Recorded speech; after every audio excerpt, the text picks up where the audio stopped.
Hey, it's the weekend warm-up edition of Main Street Sports Today, presented by the Tennessee Orthopedic Alliance of Columbia. Welcome in. I'm Maurice Patton.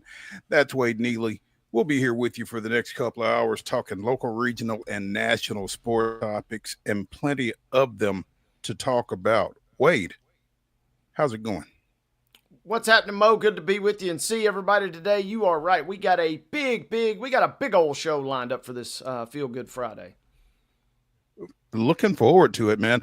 In the next hour, we will visit with Nick Kelly of AL.com. There is a fairly big football game going on down in Tuscaloosa this weekend. And, you know, for the home crowd, that's nothing new. Alabama's used to playing big football games. But the visiting team, 16th ranked Vanderbilt, going into Bryant-Denny this weekend. Looking forward to talking to Nick and getting his thoughts on that matchup and other stuff across the Southeastern Conference this weekend as we contemplate another big college football weekend. In the next segment, we'll be joined by Willie G. Ramirez of ESPN Las Vegas to talk a little WNBA Finals as the Aces get set to host the Phoenix Mercury Game 1 tonight. I'm sure that won't be the only WNBA topic we take on. It's been an interesting week for women's professional basketball. So looking forward to checking in with our guy, Willie G. Ramirez, in the next segment. We'll also be talking a little baseball as the postseason continues without either my or Wade's team, but they have still managed to actually get through a round of postseason play without the Braves and the Astros. I wasn't sure they'd be able to, but they did. Talk a little NFL and a little NFL adjacent football as well. Stick around for that. Obviously, again, we'll talk some college football. We'll also get into some professional soccer, a little hockey. There's a college basketball item I'm hoping we can get to over the course of the next couple of hours as well. And NASCAR continues with its playoffs. So, and don't forget, in the final segment of the show, Wade and I will be giving you our 10 weekend winners from the Wonder Slate. Listen, but choose wisely if you choose to make any investments based on our insight or lack thereof, because it wasn't great last weekend. Yeah, entertainment purposes only, as we like to say. There we go. Sure. There we go. So, yeah, buyer beware, as it were. You get what you pay for, though, too. Mm-hmm. So, that said, that is the map for the next couple of hours here on Main Street Sports Today. Let's go ahead and get started down the road, Wade, with yesterday's results and this weekend's schedule on the rundown. This is the Rundown. To the rundown we go, ladies and gentlemen. And on a Friday, we start things off with your Thursday night results. And we start on the gridiron, where a number of high school games were played last night. Centennial defeating Franklin 37-6 to kick us off. It was Clay County 30, Middle Tennessee Christian 20. Kirkwood topping Laverne last night 40-9. Oakville with a 35-14 win over Rockvale. Ravenwood defeating Independence last night 28-7. You can find Mo with some coverage, I believe, at Main Street Murray, correct? Correct.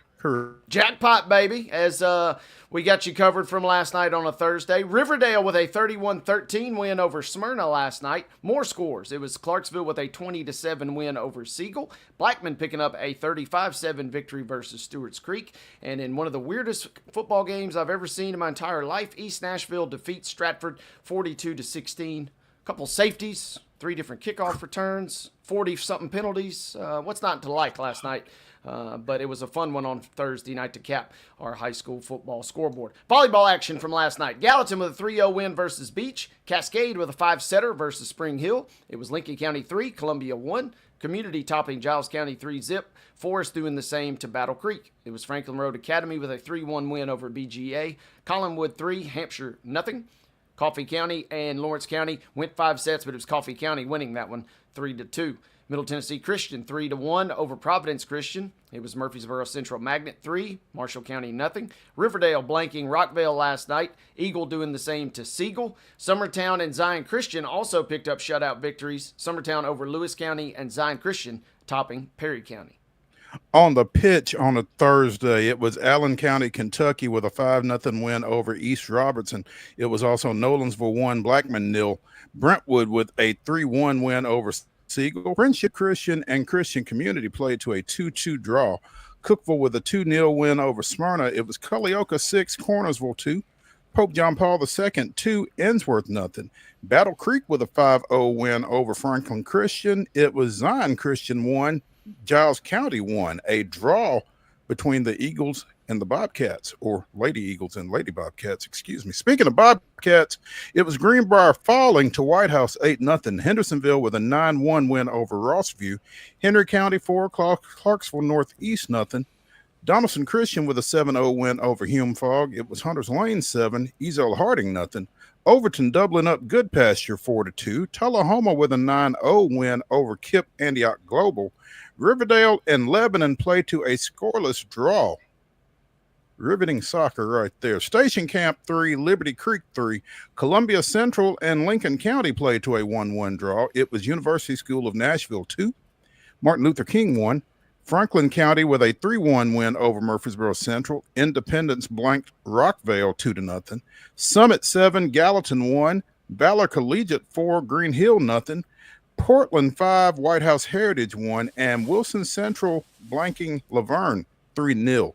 Major League Baseball yesterday, wild card rounds winding up. These winners all advanced to divisional round play starting this weekend. Detroit with a 6-3 win over Cleveland at Cleveland. Tough loss for the Guardians there after rallying back from 15.5 games down to win the AL Central. Tough out for the host Guardians there. Chicago Cubs moving on with a 3-1 win over the San Diego Padres, and the Padres were none too happy about it. The New York Yankees, we'll talk more about this one later, 4-0 over the Red Sox to move on as well. And as we mentioned earlier in NFL, well, I think we might have mentioned this off air. NFL Thursday night football, it was the San Francisco 49ers 26, the Los Angeles Rams 23 in overtime. We'll talk more about that one later as well. Speaking of football, Friday night, crank up the scoreboard watching, folks. Get out to a game, and you got a number to pick from as we roll through these here, all scheduled to kick off unless otherwise stated at 7 p.m. Here we go. John Overton is going to travel tonight to Antioch. Montgomery Central visiting Battle Creek. It'll be MUS at Brentwood Academy. Sycamore is on the road tonight at Camden Central. Rossview will travel to Cane Ridge. Giles County's on the road down at Cascade tonight. Waverly traveling to Cheatham County. Henry County is visiting Clarksville Northeast. Brentwood will be on the road at Coffee County. Clarksville Northwest is visiting Creekwood. BGA is at Davidson Academy. Moore County will make the trip over to Eagleville tonight. East Hickman is at East Robertson.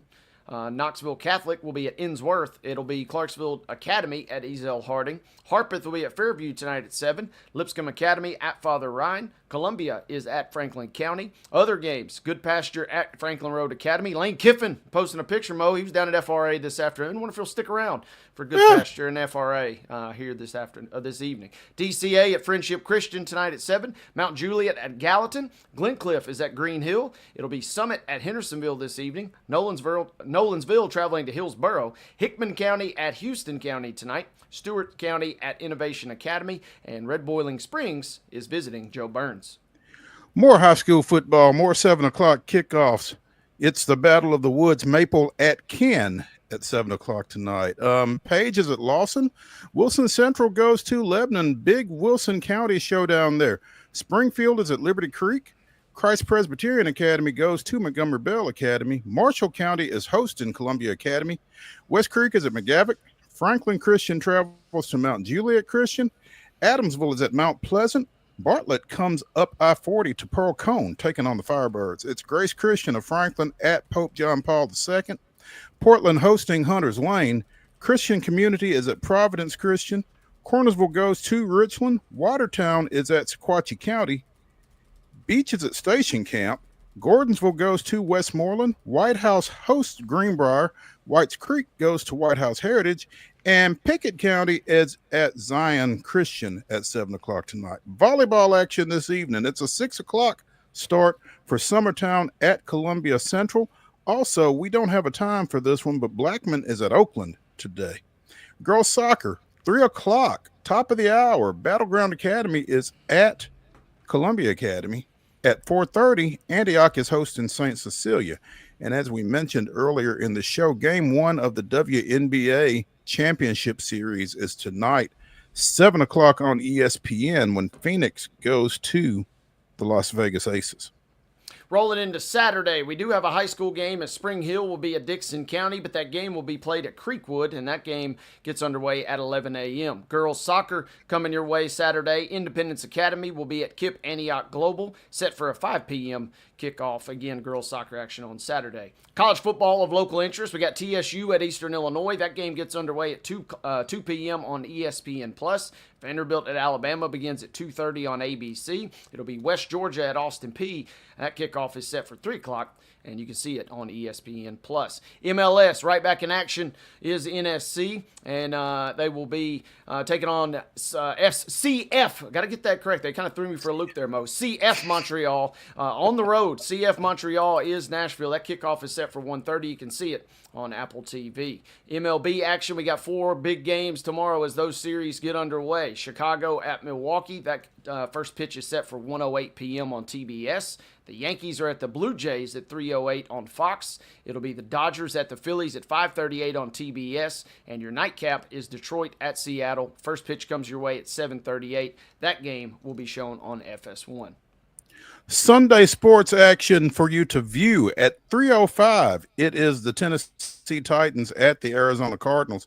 You can see it on CBS. Game 2 of the WNBA Finals is at 2 o'clock on Sunday afternoon as Phoenix continues at Las Vegas. You can see that one on ABC. Major League Baseball postseason play. Game 2 of the ALDS between the Yankees and the host Toronto Blue Jays is a 3:08 first pitch. That one is on FS1. It is followed at 7:03 on FS1 by Detroit at Seattle. Ladies and gentlemen, that concludes your rundown.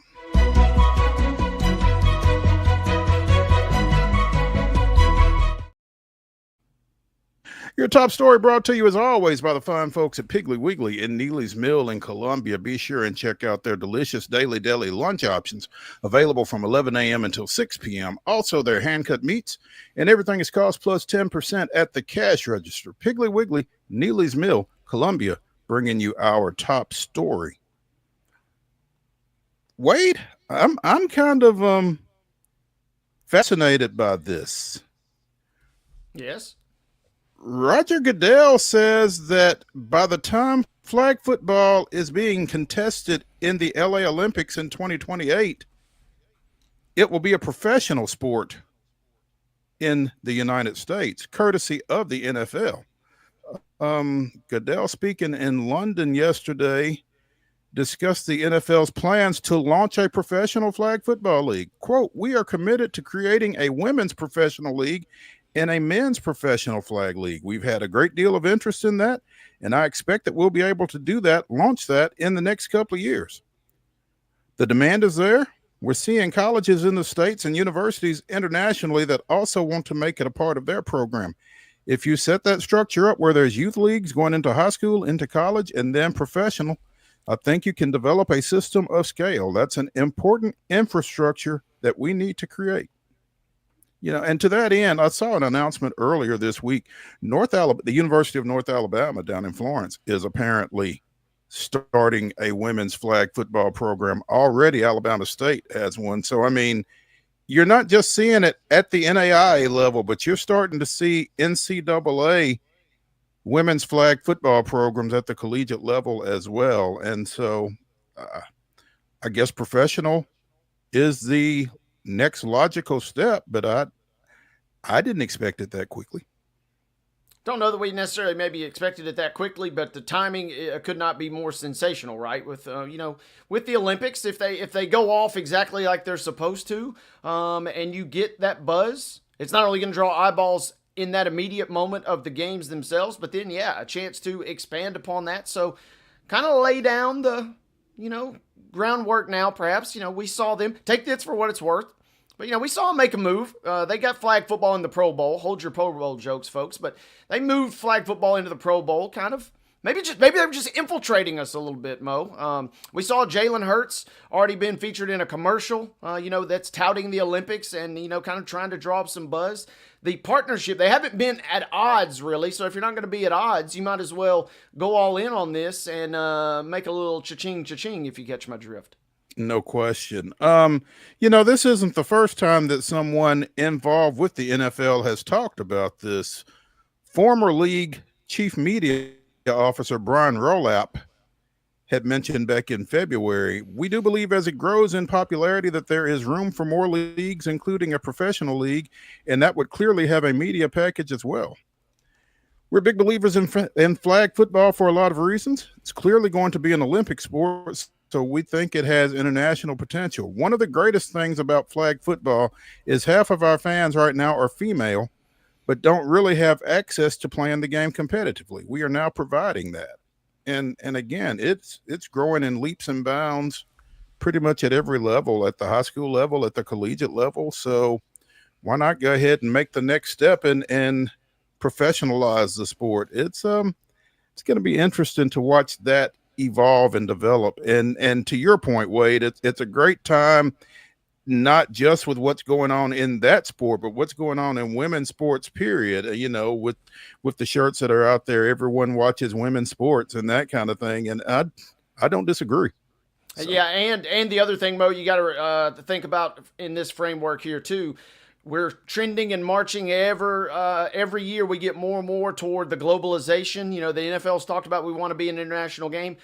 Not every country in the world is realistically equipped to participate in some version of legit 11-on-11 tackle pro football.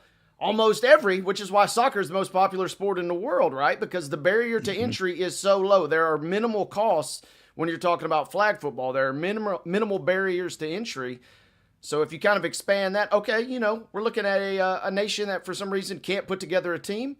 Well, guess what? You can sure as heck trot out 11 folks, 14 folks and run a 7-on-7 flag game, right? I mean, you can kind of see the tea leaves, or at least that's the way I'm kind of seeing the tea leaves. This is a further way to expand that global initiative as well. It's a beautiful piece of business that is going to really seemingly benefit everybody. Like you said, we get to touch the small colleges. We get to see the growth of women's sports. We get to see some athletes that might have otherwise saw their careers kind of come to an end, continue that. And the NFL gets a piece of the pie at the end of the day, which is really kind of what it's truly all about.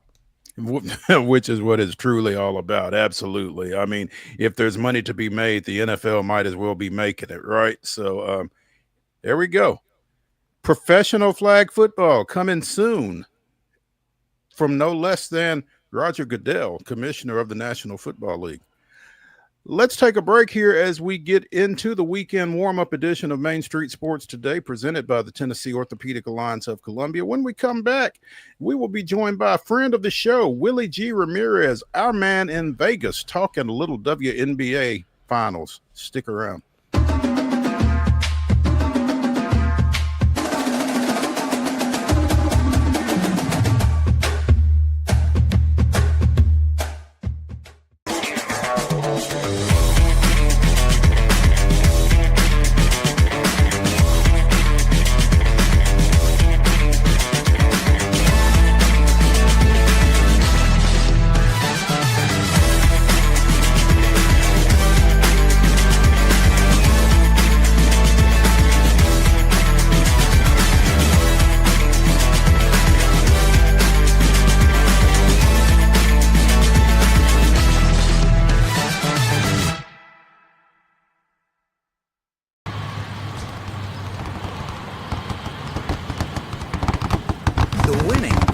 Closer. All new Sportsbook, the latest gaming machines, live horse racing, and more. The Mid Gaming Hall, Kentucky Downs. Winning just got closer.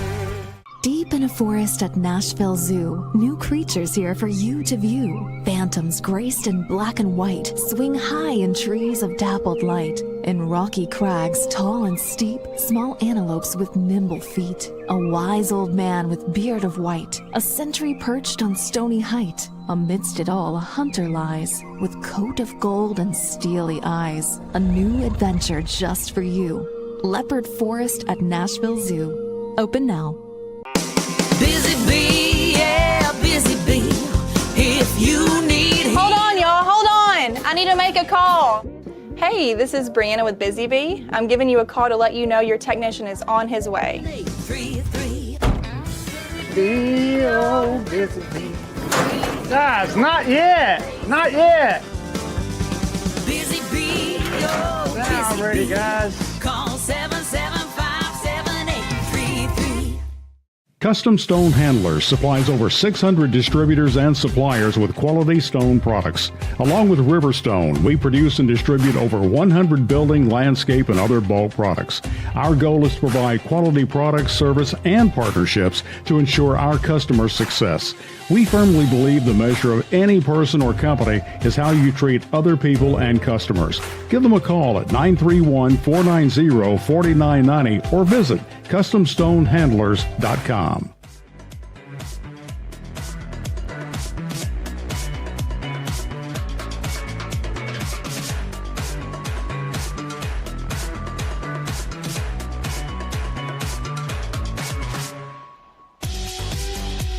Weekend warm-up continues here on Main Street Sports Today, presented by the Tennessee Orthopedic Alliance of Columbia. That's Wade Neely. I'm Maurice Patton. As we await the arrival of Willie G. Ramirez to talk a little WNBA Finals, he'll be on the ground for this. Wade and I,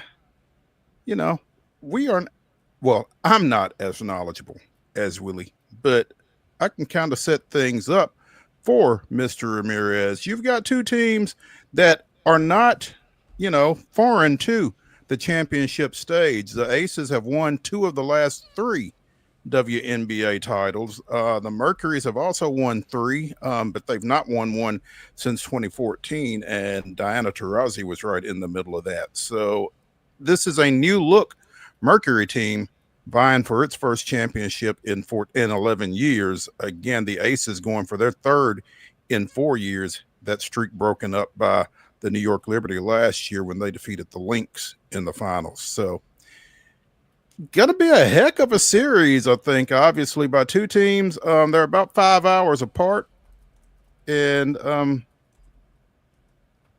I think maybe the Aces were a little bit more expected to be here at the season's onset than the Mercury, but here we are. Also, here is Willie G. Ramirez to help us break this down. Willie, welcome to the show, man. Thank you so much for joining us. What's up, gentlemen? How are you? Good. How We're you doing? doing well. How are you? Oh, man.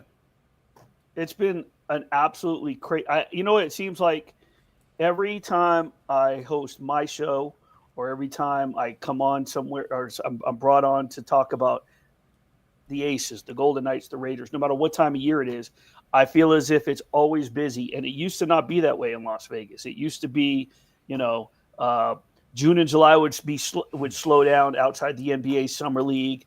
August would get hyped up for UNLV football.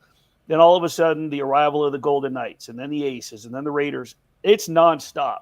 So there's literally something going on. If I'm not on ESPN Radio in Las Vegas or hosting a watch party, for whatever it may be, it seems like there's something going on, and the Aces continue to prolong all of our WNBA coverage as they're now in the WNBA finals, as you guys have been talking about. Tell us about that prolongment, because again, as we went through the season, there was a time when we didn't even know if the Aces were going to make the postseason, let alone make it to the finals. And then they went on that hellacious run there where they won their last 16 straight to close the regular season.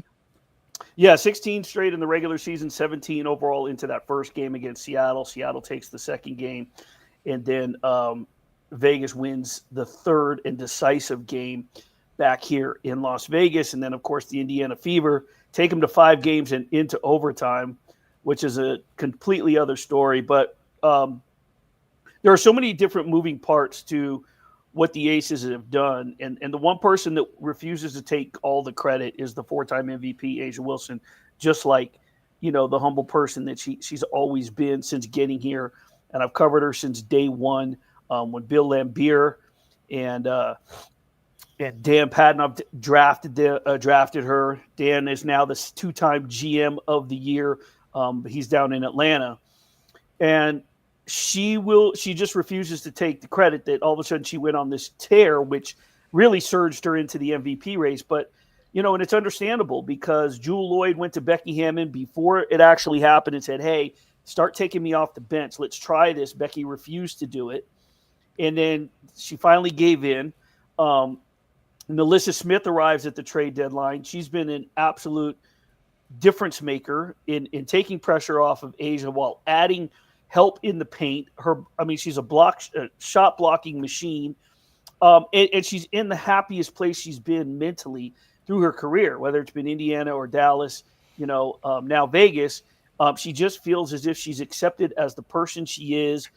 There's no outside drama. And she said one of the biggest things, she's told me this multiple times, but I asked it yesterday so it could be out there for the national media to hear this, is that since arriving in Vegas, the social media has been nothing but love. It just goes to show you, I've been saying this all season. I think I may have said it one of the times I visited with y'all. I know I've said it on air here in Vegas. One of the biggest things that's ruined the enjoyment of covering the WNBA or watching the WNBA have been the fans, because you've all of a sudden gotten this new population of fandom, but they've gotten so ugly about things, right? And they come after different people. I saw a post today that had nothing to do with the Fever or Caitlin Clark, and the entire thread ended up becoming Caitlin Clark and the Fever. And so, it's sad, because this is why she gets 70% of the hate, is because of the drama that's brought up. That being said, Melissa pointed out, she's like, it's been nothing. It's totally different here. So, and winning helps, yes, but at the same token, it's just a different vibe and how you're accepted. The bench play that includes Dana Evans and now Jewel Lloyd, but Dana Evans is a championship player who had a ring in Chicago and has experience. She said that this reminded her of that Chicago team that had 2 brutal losing streaks when they won the championship that year, with Kalia Copper, who was the MVP when they beat Phoenix. And that was the year before the Aces' first championship. So a lot of different moving parts to the second half success of this team, going 14-14 and then winning the last 16 games of the season. Realistically, the last third of the campaign. Willie, it seems like, if nothing else, Vegas, I know they skirted by the storm, surviving a last-second shot in an elimination scenario. We talked about the overtime run there that the Fever kind of gave them, pushing them to the brink. But it feels like Vegas is now suddenly that they've got this. I'm trying to figure out how to best phrase this. It feels like they, number one, have a breath of fresh air that they've reached the finals, just reading the body language after the game the other night. And then also, it certainly feels like they've got a little bit of a chip on their shoulder. Are either one of those correct in your mind?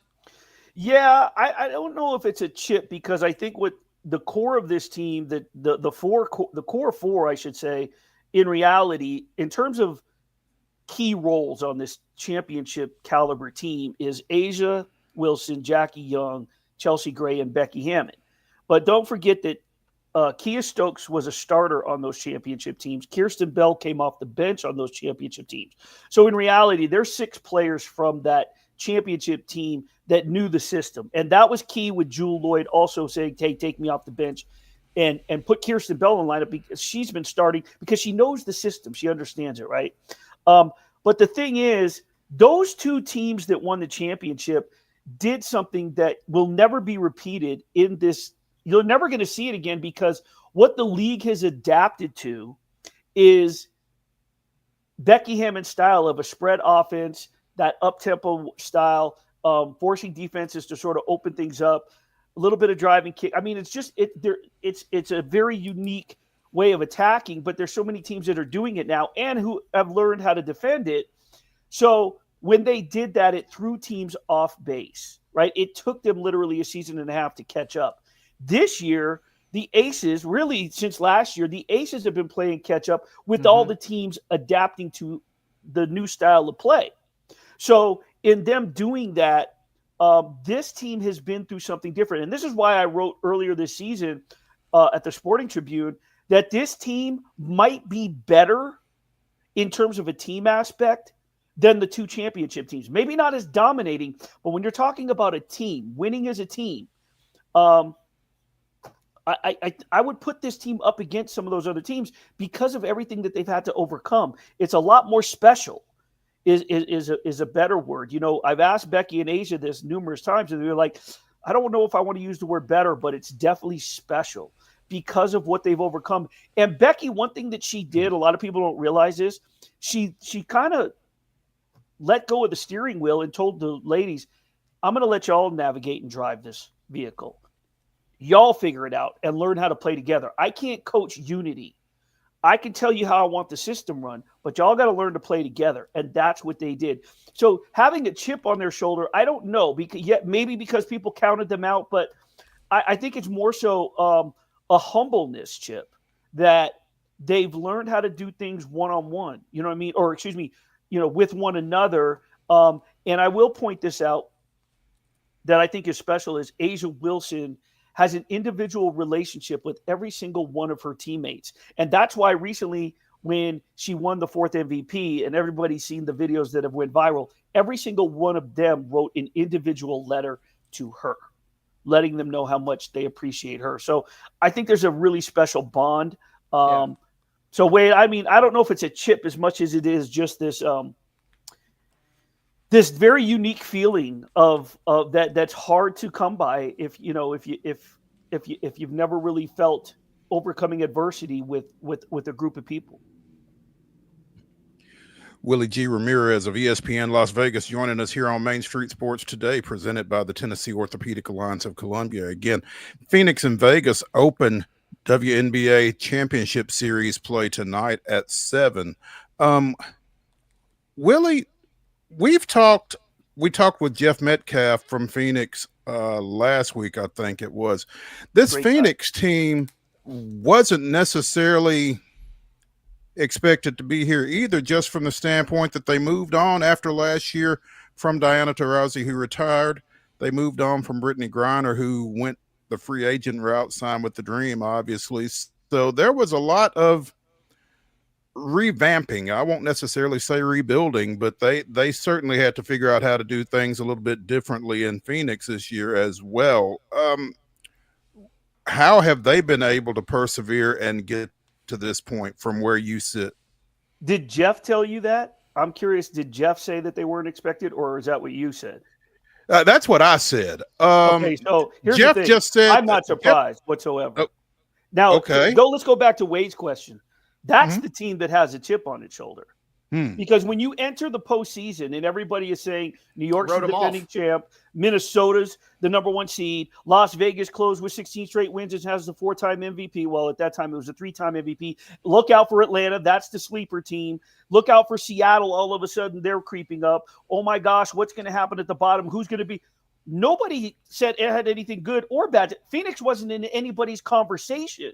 And yet, you add that where Phoenix isn't being even talked about, when you add that to the one person who's never talked about until it's, and by the way, we need to include Alyssa Thomas in the MVP conversation, the defensive team conversation, the all-defensive player of the year, the this.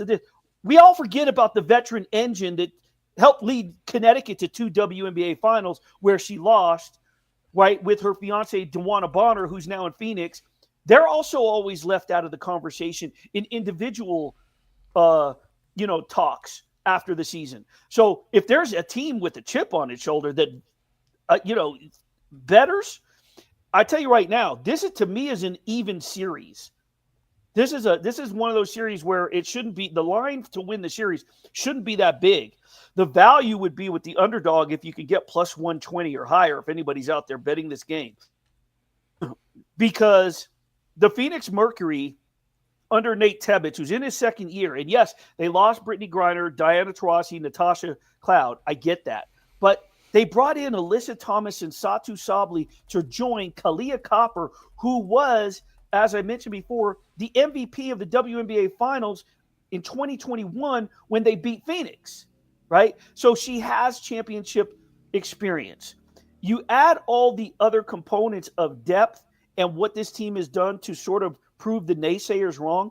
That's a team with the chip on its shoulder. I'm not surprised that they're there. Did I pick them? No. I thought that the winner of the winner of the Liberty Mercury series was in deep trouble only because of the way that the schedule was set up. The 1-1-1. You play in Phoenix, you travel to New York, then you come back for a third game to Phoenix. I thought that was going to be rough in having to go play Minnesota, which woman handled, I should say, excuse me, no disrespect, but destroyed the Golden State Valkyries. Now, Golden State took them to overtime in that second game, and Minnesota had to come from behind. I believe it went to overtime, didn't it? But nevertheless, Minnesota put it on them and ended that series in 2 games.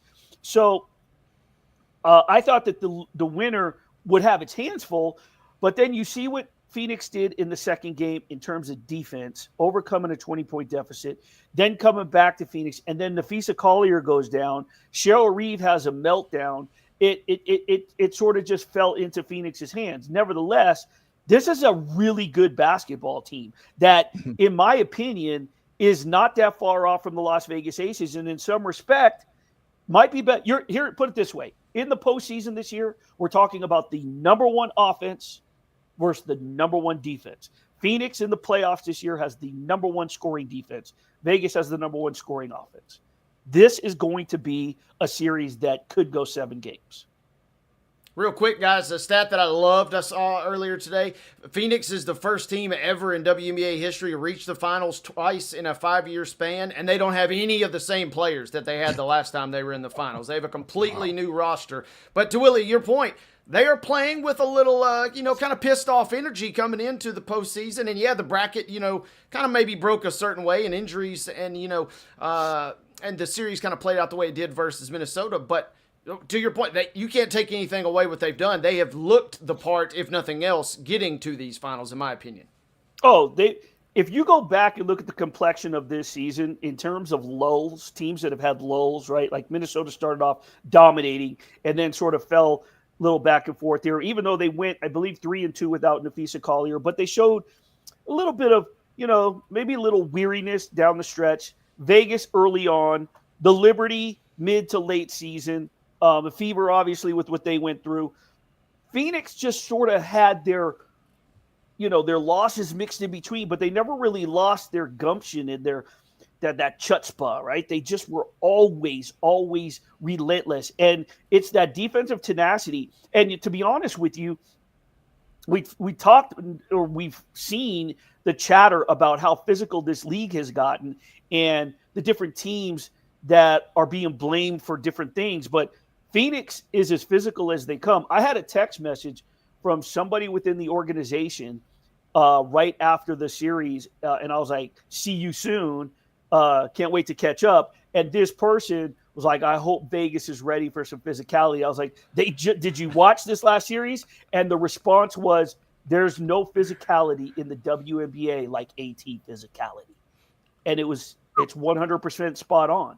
So I just think that we're in store for a really good, respectful battle without a lot of chit chat, because Phoenix's fan base isn't about to point fingers, and the Vegas's fan base isn't about no. There should be nobody on the injury report. There should be no excuses. Everybody's used to physical play.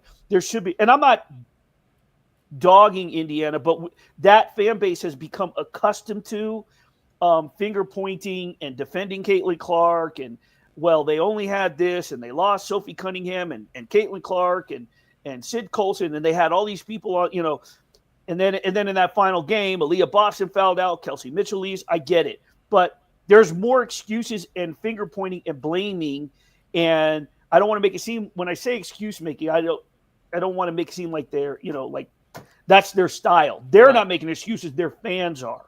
How's that?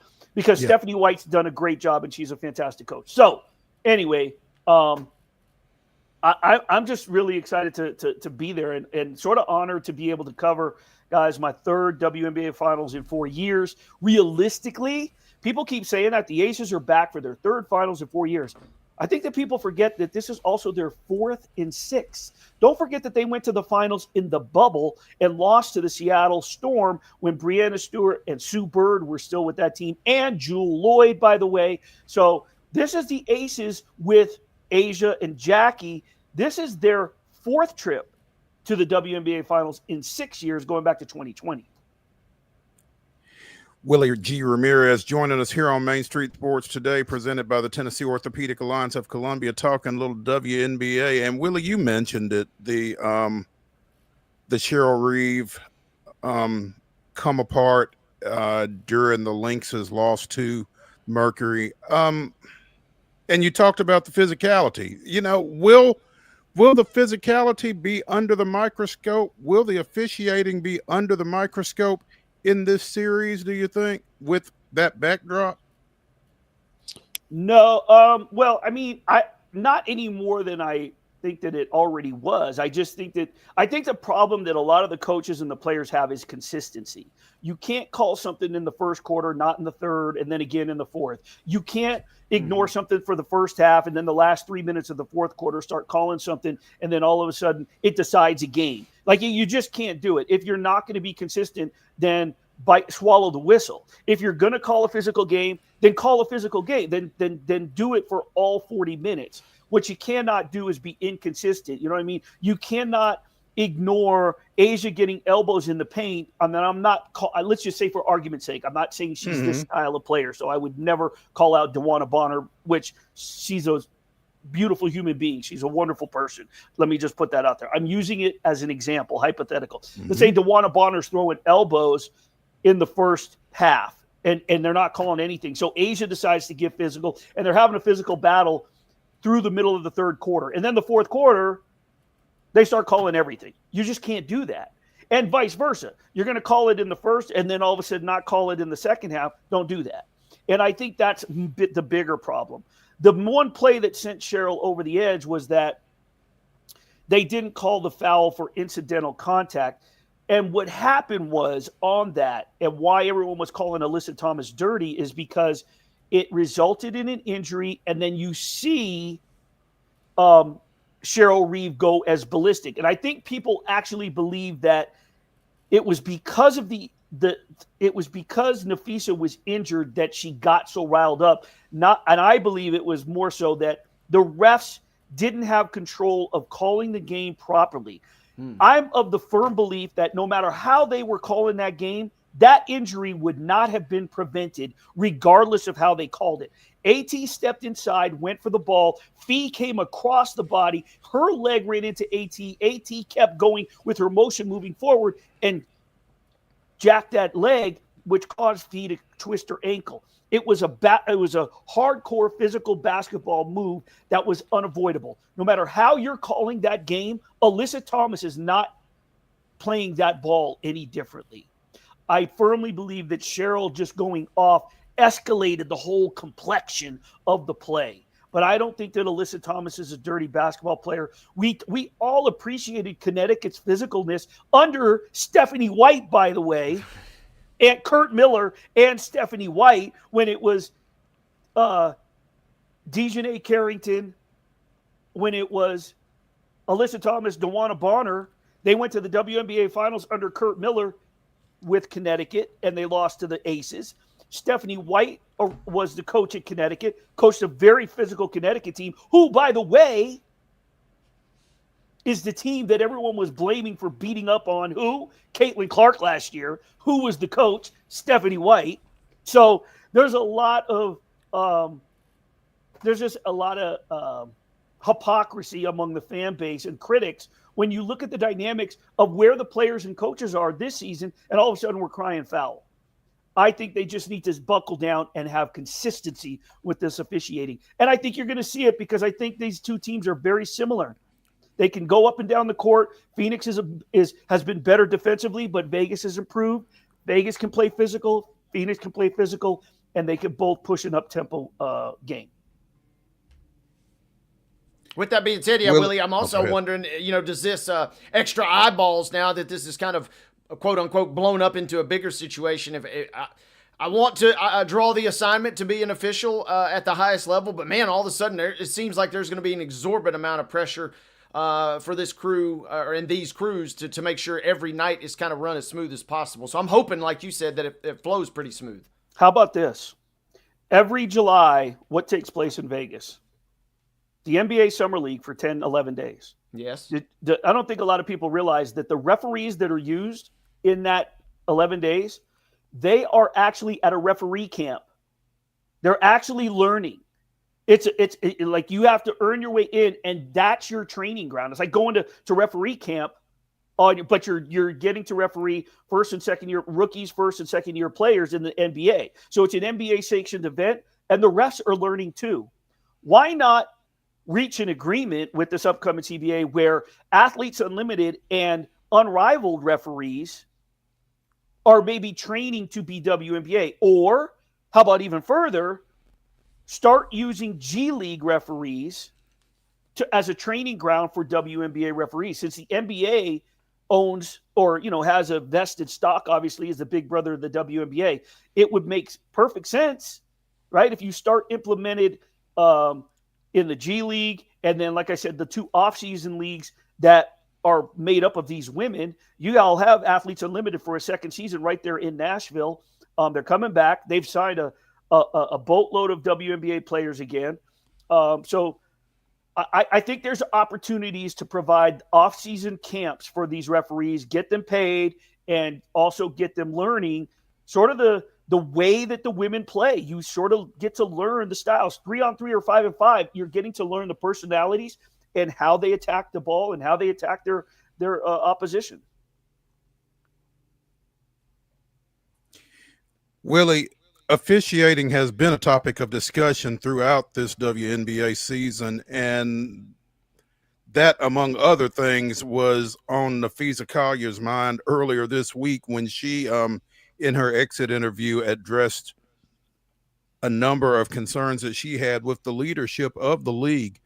Things have kind of calmed down a little bit from that, but what is the lasting impact of what Fee had to say earlier this week, do you think? We're going to find out in about 3 hours and 13 minutes when Kathy Engelbert takes the stage in the press conference room at Mandalay Bay in the basement of Michelob Ultra Arena. I don't know what's going to come out of this, but I've had personal conversations with Kathy. I've talked to her one-on-one. She's been gracious in a lot of the stuff that I've requested since the Aces arrived here. We've talked to her in scrums. I've asked her for one-on-ones and personals. She's never said no. But in her capacity as commissioner right now, I think she's under a lot of fire. I think she's under a lot of pressure. I'm not sure how much stock I put in the report that came out that she's ready to resign after the CBA is resolved. I'm just really interested in how she's going to handle the press conference today, because she's going to answer. It's almost, somebody said, I sent out a screenshot of the press release that just said Kathy Engelbert media availability on, Friday. And I just put, you ready? And one of my colleagues put, yup. And my reply was a GIF of Val Kilmer, Kurt Russell, and the boys walking through Tombstone from the movie Tombstone, because she's going to be under a firing squad today. And I'm just going to go in there to watch and listen, because I won't need to ask any questions, because, the big wigs from around the country that are in town, the national media, they're going to ask everything that needs to be asked. There's really nothing that I can think of or anyone else can think of that's not going to be covered. So I'm just going to sit back and sort of absorb everything, because it'll be interesting. So to answer your question, the lasting effects of Nafisa Collier's comments and all the players that have stepped up to say something since then in support of her, it comes full circle today with how Kathy Engelbert responds. She put a statement out, but to hear what she says to specific questions is going to really tell us a lot. Get your popcorn ready, as Terrell Owens would say. Willie G. Ramirez of ESPN in Las Vegas joining us here on Main Street Sports today, presented by the Tennessee Orthopedic Alliance of Columbia. We'll be keeping an eye on the WNBA finals. We'll be keeping an eye on WNBA Commissioner Kathy Engelbert, and be keeping an eye on Willie G. Willie, we appreciate it. I know you got your fit picked out for tonight? I do. Somebody wants to say hi. Hold on. Uh-oh. Come on. Hang on. Oh, my Get on goodness. in there. Kalua wanted to say hello. Hello. Hello. Kalua wanted to cutie. say hello. He's getting ready to go. He's getting ready to go to his own press conference. He goes to a really high, fancy pet resort on my long days. So he's bugging me now. He knows it. If I say we're going to see the doggies, he's ready to go. So we're prepped and ready, man. I feel bad because Mo's hit me up on the worst times in the last 10 days, and I've said no like 3 times. So when he said, "Can you come on game 1?" I couldn't say no to my guy. Had to see you, Wade. But I'm under the gun here. I got about 70 minutes to get there. So I do have a fit picked out. And I'm going to jump in the shower, get there, get Kalua to the pet resort, and, man, brace myself for Kathy Engelbert and the Aces and Mercury game 1. Lock and load, baby. There you go, man. We appreciate you taking some time. We'll catch up with you. All right, thanks, guys. See you, Willie. All right. Let's take a break here as we continue the weekend warm-up edition of Main Street Sports Today, presented by the Tennessee Orthopedic Alliance of Columbia. When we come back, we'll talk a little baseball. Stick around.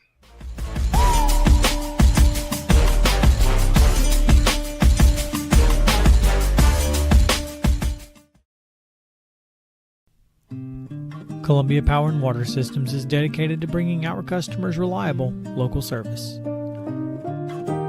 Whether you're turning on a light switch, your faucet, or streaming on TV, our dedicated team members from here in Murray County work every day to keep you on. If you need us, call us 931-388-4833 or visit cpws.com.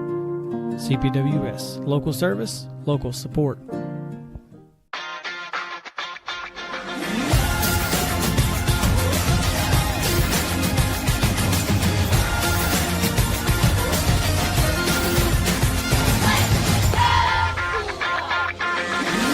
Zion Christian Academy at zioneagles.org or 931-388-7531. You can schedule your appointment to visit their beautiful campus. Again, zioneagles.org or 931-7531 to schedule your visit today.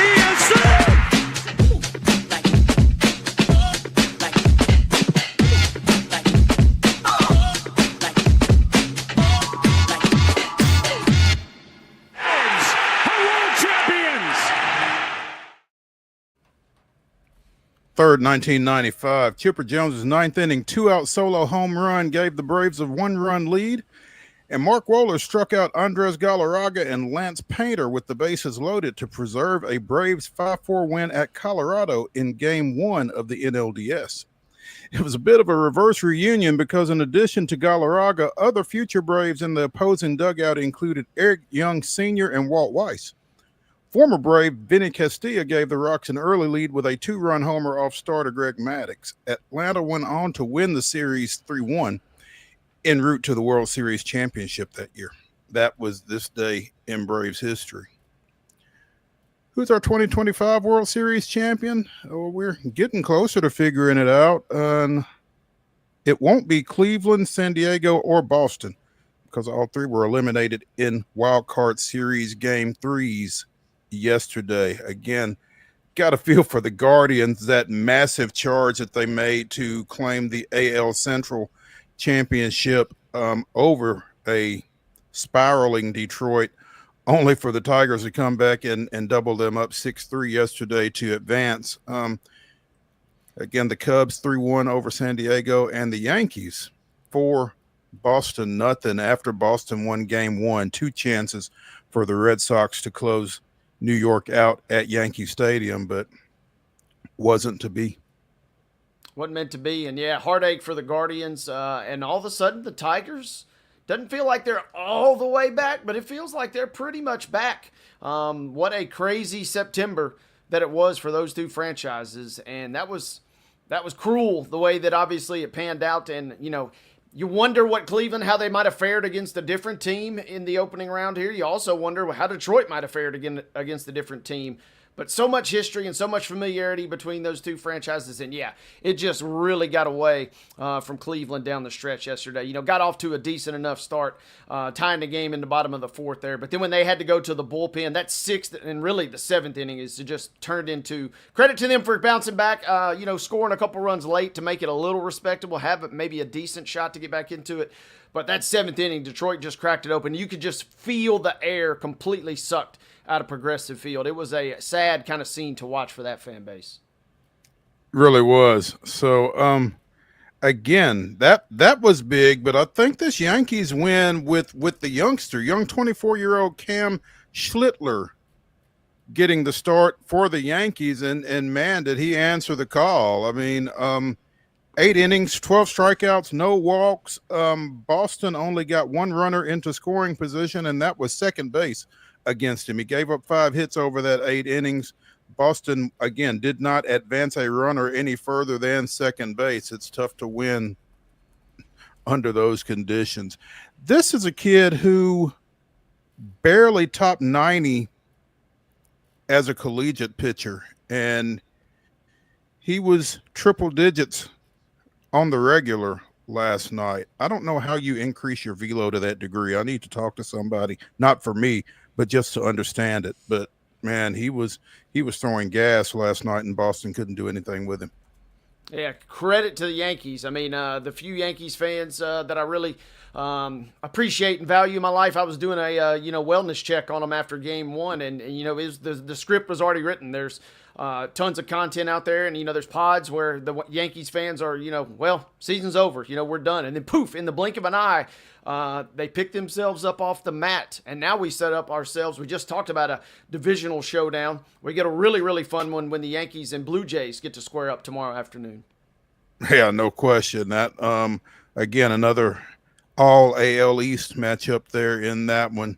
Certainly something to keep an eye on, and don't sleep on Detroit and Seattle on the other side in the American League. And also, real quick, Mo, how about the Cubs rallying, but also putting a little hurting on their ex-guy and Yu Darvish yesterday. The Cubs said, "See you later, bud," and bounced the Padres. It was a tough, hard-fought series. A lot of folks thought the Padres, despite the year that the Cubs had, would be favored in that series, but Chicago showing a little backbone as well, setting themselves up for a fun one in the division versus the Brewers. All 4 of these matchups. The postseason, in my mind, begins tomorrow. It was fun and cute that we kind of got to watch these games, and there was a little drama mixed in, but it really gets cranked up tomorrow. Milwaukee and Chicago have never met in the postseason, and that, as close as they are and the way those fans intermingle and that kind of thing on the regular, that should be an interesting series. But again, the Dodgers and Phillies are also big as well. The Dodgers, best team money can buy, supposedly. We'll see what happens, and we'll see if Philadelphia can overcome some of the injuries that kind of slowed them down in the second half. So you got 4 good ones, like you said. Let's go ahead and take a break here at the top of the hour as we wrap up hour number 1 of the weekend warm-up edition of Main Street Sports Today. When we come back, hour number 2, we'll jump into the grab bag. Stick around.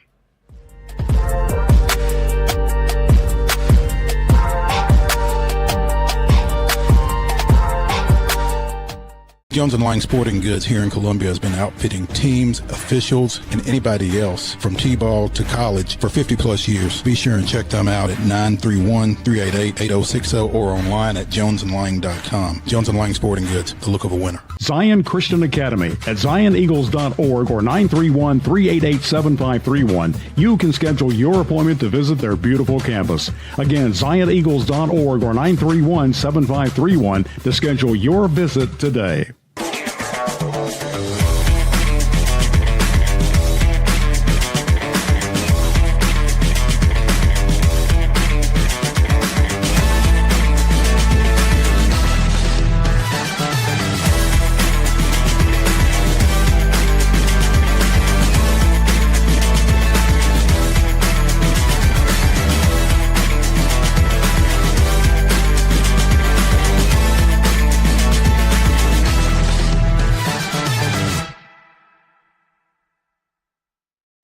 Is your internet slowing you down? It's time for an upgrade. Whether you're at home, working from your home office, or at your business, it's time to unleash the speed you need with speeds up to 1 gig at CPWS for as low as $70 a month. Give us a call, 931-375-7777. Local service, local support, CPWS. Piggly Wiggly, located in Neely's Mill Shopping Center, is Columbia's locally owned and operated Cost Plus 10 grocery store dedicated to serving the community with low prices and smiling faces. Piggly Wiggly offers fresh, hand-cut meats daily as well as daily hot plate lunches from their deli counter. You're certain to see smiling faces and a helping hand when you're here at Piggly Wiggly. Come by and check out our fresh produce, high-quality meats, and more. Down home, down the street, we'll see you at the Pig.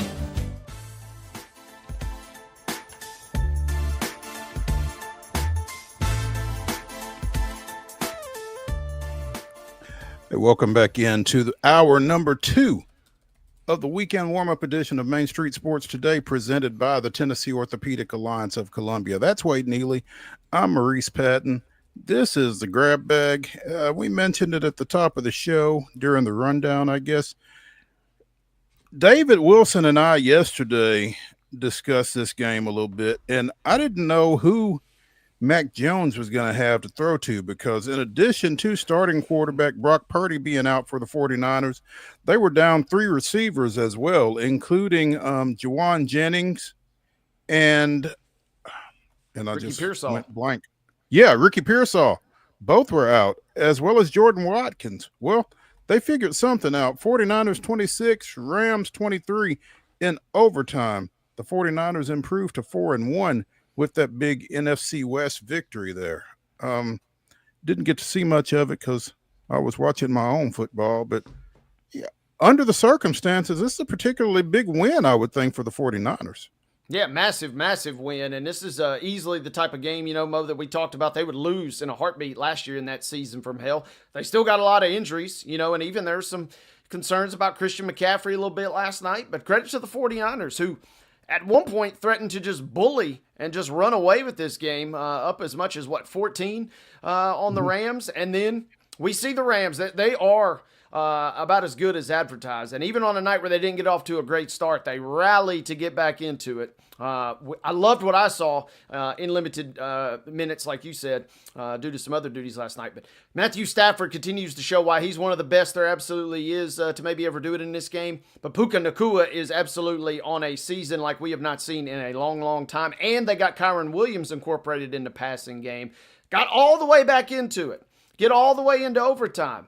And we have a repeat of what we saw last week in the Cowboys-Packers situation. This time, Sean McVay says, you know what?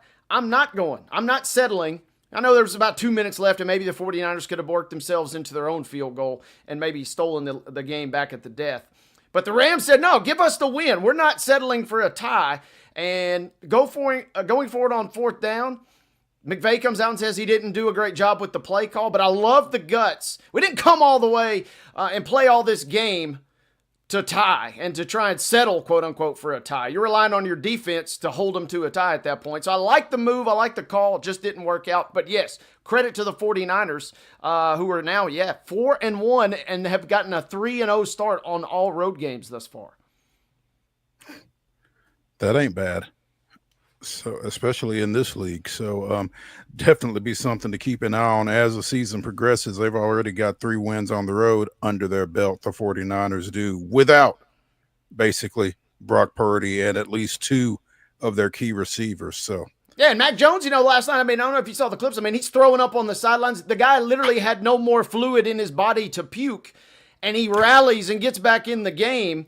And not only does he get back in, he throws another TD. He leads them to the win. They're in first place in the division. It'll be interesting to see what Seattle's got in store, to see if they can match them at 4-1. Just kind of like last year, that is one of the most competitive divisions from top to bottom. And we ain't even got to a team at the bottom of the NFC West standings, but we'll talk about them in a minute. But yes, epic stuff last night from the 49ers in a quote-unquote road game, because there was a lot of red in that stadium last night out there at SoFi. We will talk about that team at the bottom of the NFC West standings right now as the Tennessee Titans get ready to visit the Arizona Cardinals. Again, that's a 3:05 kick on CBS on Sunday afternoon. The Titans obviously looking for their first victory of the season. Arizona 2-2 going into that matchup. And as you consider the Titans at this point, it's just tough to see. You consider the Titans, you consider the schedule, you consider where they're at. It's tough to see where a win is going to come from. And it's tough to see it being this Sunday, really. It's tough to envision just because of where they're at. These next two games are their best two shots right now to get wins. So, you got this game. But if you lose this game, even though Vegas is a, quote unquote winnable opponent in theory next week out there, you'll be entering at 0-5, and who knows where the confidence might be. But as far as this, Arizona got off to a flying start, and, hold your jokes on the Saints and the Panthers, but that was their first two wins of the season. They dropped them in the division to the 49ers and Seahawks since then. I'm still not quite sure of what to make of, because this happened last year too, Mo, right? We saw the Cardinals look really, really good in spurts, but when they were bad, they were really bad. I think they're going to be kind of somewhere in that mix again this year. They're going to be electric at times, and they may reel off 3 or 4 wins in a row and look like they might make a run at a higher seed in the NFC, but then they'll kind of come crashing back to earth. Yeah, this could be a gettable game for the Titans, but they got a million questions to try and answer to do so. If they can get it, they need to get it, because, again, it doesn't get a whole lot easier, it doesn't feel like. And you feel like if whatever success the Titans are going to have, Jeffrey Simmons is going to be in the middle of it. Through 4 games, he's got 7 quarterback hits, 5 tackles for a loss, and a forced fumble. You would think that getting those kind of numbers from a defensive lineman, you would just luck into a win some kind of way. Clearly that hasn't been the case, but Simmons is the first Tennessee Titan, according to Jim Wyatt of TitansOnline.com, the first Titans player to put up those kind of numbers since Albert Haynesworth had 9 QB hits, 7 tackles for loss, and a forced fumble in 2008. So you're talking about almost 3 decades, well, 2 decades since somebody has done something like that. And, to see it all for naught to this point, it's really kind of tough. Yeah, he's playing at a elite level. He's an all-pro level player thus far through the first couple weeks of the season. That's the good news for him, and the good news in a sense for the Titans. The bad news is he can't do it all by himself, even on that defensive line. And Sweat's absence, he's going to miss the next 2 still as he comes back from IR. If Sweat were in this mix, then who knows what that production might look like. Even if the numbers don't quite look the same, Simmons' impact would be just that much more effective. Them two play off each other so well, as we saw last season. So it has been exciting. It has been, a true testament to his professionalism, if nothing else. And as I said earlier too, though, he's kind of improving his stock, you might say, as the season goes along. He may not, be a bad asset for somebody saying, hey, if we could go out and get a guy that's playing at an all-pro level and we need a piece on the defensive line, he'd be one of the first guys I'd look at. Well, and, sometimes you're not just playing for your team. So, waiver wire news for the Titans. Former Green Bay offensive tackle Brant Banks was awarded to the Titans after being waived earlier this week. 6'7", 306, signed as a UDFA out of Rice in May, had been on both the practice squad and the active roster for the Packers. Got into 2 games, mostly on special teams. Again, this roster is one that needs help everywhere, and you would think 6'7", 306 at an offensive tackle, you could do worse. So not sure where he fits in at this point, but Brant Banks out of Rice is with the Titans as an offensive tackle. Something to keep an eye on. That's something to keep an eye on, because yes, that right off side of the offensive line without Latham, who again did not practice yesterday or Wednesday. you would think trending toward missing yet another game. It has been an absolute turnstile over there on the right side of the line. So this is encouraging news for Banks, to say the least, but not necessarily exciting news for the Titans. To me, kind of seems like, hey, we just got to bring in somebody, and either they can push who's already here, or, heaven forbid, we might have to have somebody who's brand new try and get in the mix and fix this thing. Right. A little United Football League news coming out of the league office earlier today. Hang on. Come on. My computer is not cooperating with me. Bottom line, the Showboats are no longer in Memphis. After a thorough analysis of all markets and venues, the United Football League has made the difficult decision to depart from the Memphis, Michigan, and San Antonio markets.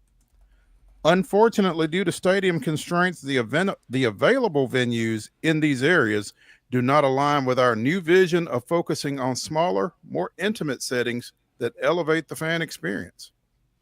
It's interesting. So, again,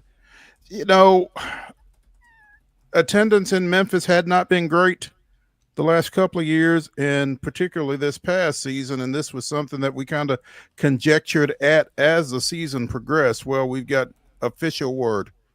The Memphis Showboats are no longer a part of the United Football League, for those who keep up with that kind of thing. Yeah, thoughts and prayers to those hundreds that are affected over there in Memphis that actually showed up to the games, right? Yeah. And with it goes a great color scheme, though, man. I really enjoyed their merch. I never broke down and got any, but it's unfortunate that Memphis is no longer. And I guess when you're not drawing to start with, those numbers can really get swallowed up in the Simmons Bank Liberty Stadium. Is that what they called it? Formerly the Liberty Bowl. So be interesting to see where the UFL does land with its markets for the 2026 season, but Memphis won't be among them. Shifting gears, Wade, you and I have not had a chance together to talk about the events of Wednesday night when the Nashville Soccer Club brought home the cup, but fans will be able to celebrate at Geodis on Sunday following that 2-1 win out at Austin on Wednesday night. Between now and Sunday, though, there's the little matter of an MLS game at CF Montreal tomorrow afternoon. Yeah, and that's going to be one as far as, it's right back to the grinder. You wanted to take care of business in Austin. You took care of business in Austin, and a massive, massive achievement, not just for the franchise, but for, the state of Tennessee and for an expansion team. If you're a younger franchise now in the MLS, NSC has kind of proven that you can have instant success in, their younger years here. But yes, NSC is going to be favored in this game, even though it's in Montreal tomorrow afternoon. It'd be real, real nice. I know those guys, I could not imagine going out and playing a hard-fought match on Wednesday night, celebrating as you were, and justly so, and then turning around, flying to Montreal, and then trying to win another MLS game. I'll be curious on the team selection for tomorrow. These guys are pros, so I'm assuming we'll see a lot of the heavy hitters, but Nashville would be really, really nice to see them sustain that momentum and pick up a big road victory. Even a point would, I'll give you a little grace for just getting a point at Montreal because of the week you had here, but it'd really, really be nice to come home with at least one, if not three. It would, and if we want to see them at Geodis Park beyond Sunday afternoon and beyond their season finale in a couple of weeks against Inter Miami, they need to get some points tomorrow. NSC 6 in the 15-team Eastern Conference table right now. They need at minimum to be fourth to get another home game to open the playoffs. So this should win, need to win tomorrow for the boys in gold. Absolutely, but this is, classic setup, right? I mean, this is a not great Montreal team, but you're going on the road. You're coming off an emotional week. You got the highs. This is the real challenge with multiple competitions is, okay, we summited the mountain. We won the championship. We won that first ever trophy in franchise history. Now we got to go play little old Montreal on the road. I mean, it is hard to mentally shift back into those modes. And you see it in Europe all the time with Champions League and other competitions. It can turn into a real grind. So this will be about as big of a real test of where NSC could be. It's certainly not the biggest game because that was the biggest game by a million miles on Wednesday. But this is a massive game to kind of show you just really what they're about. If they could somehow at least get a point but definitely come up with the win, this is the type of wins that real big boy teams kind of go on the road and grab. Right. The Predators open their regular season, Thursday against visiting Columbus.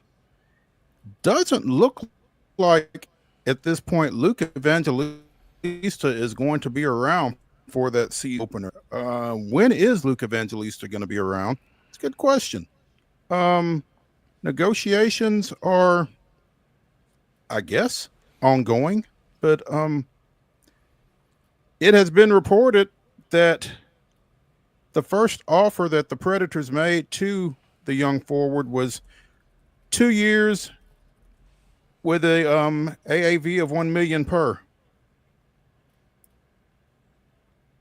If that's accurate, when you consider some of the other deals that have been out there for comparable players, it doesn't seem like a very productive offer for the Preds to Evangelista, and maybe it explains why he's not here yet. Yeah, and this is a kid, that Nashville, whether their plan is to, have him be a part of the franchise forever and ever and one of their core components, or it's to continue to develop him and, maybe end up sending him on to somebody else via a trade. Either way, you got to get this deal done because this is a guy that was one of the only offensive bright spots at times for your team last year. Be nice to get him going. And this will be fascinating too. I don't know how this plays out, but they got Brady Martin dangling out there, and he is right on the cusp of perhaps making the roster this season. You could go ahead, you could do some PR wizardry and try and bring Martin up, but it's not going to eventually mask the fact that, this deal needs to get done for Evangelista because he was a guy that kind of kept you afloat when hope was really not there for a good stretch of your year last year. It'd be nice to see him done, whether he's in the long-term picture or not, in my opinion. Back-to-back 30-point seasons. 32 2 years ago, 39 last year. I mean, he's been productive when he's been here. This one could leave a mark, but you also kind of wonder what the Preds are thinking from the standpoint that they picked up a forward earlier this week off waivers. Tyson Jost, who played last year at Carolina, is now a Pred. Played in 39 regular season games last year, 9 points, 4 goals and 5 assists. Also spent time in the AHL with Chicago. Former first-round selection of the Avalanche back in 2016, has played with Colorado, Minnesota, Buffalo, and the aforementioned Hurricanes. So I don't know. You got to feel like those are connected, though, right? It seems like, if a deal doesn't get done, and if nothing else, adding a little depth. We see this with the Titans, of course. Or you bring in somebody right toward the end of camp, and it's like, okay, if we need you, you're a piece. I don't think you're bringing this guy in to be, hopefully, if he ends up being a pivotal piece of your franchise, then that things have gotten off to a bad start. But just a little depth, little extra piece.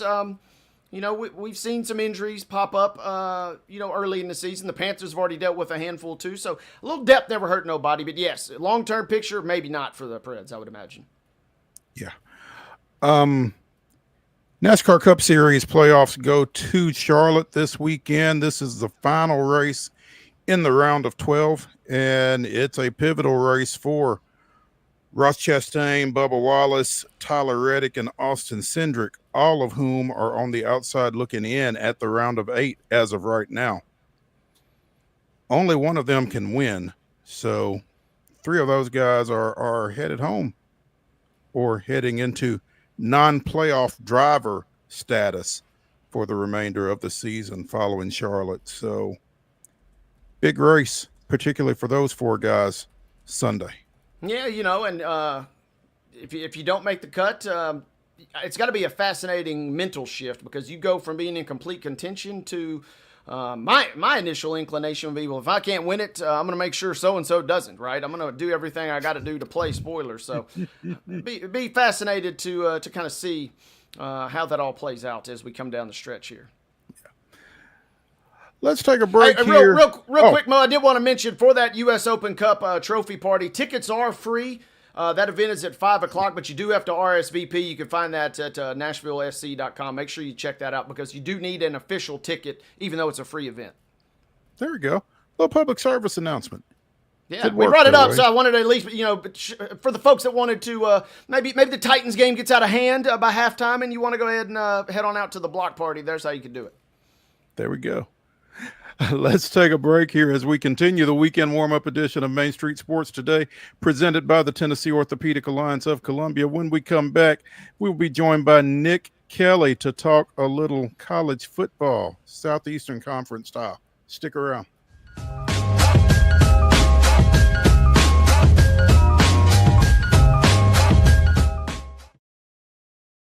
Deep in a forest at Nashville Zoo, new creatures here for you to view. Phantoms graced in black and white swing high in trees of dappled light. In rocky crags, tall and steep, small antelopes with nimble feet. A wise old man with beard of white, a sentry perched on stony height. Amidst it all, a hunter lies, with coat of gold and steely eyes. A new adventure just for you. Leopard Forest at Nashville Zoo. Open now.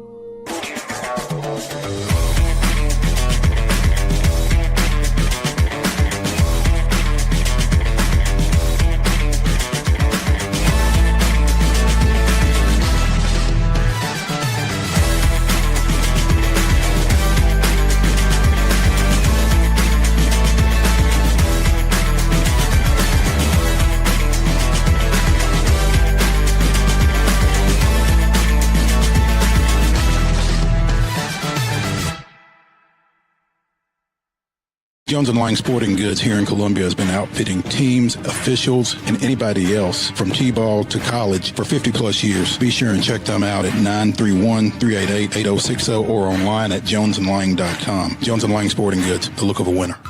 Piggly Wiggly, located in Neely's Mill Shopping Center, is Columbia's locally owned and operated Cost Plus 10 grocery store dedicated to serving the community with low prices and smiling faces. Piggly Wiggly offers fresh, hand-cut meats daily as well as daily hot plate lunches from their deli counter.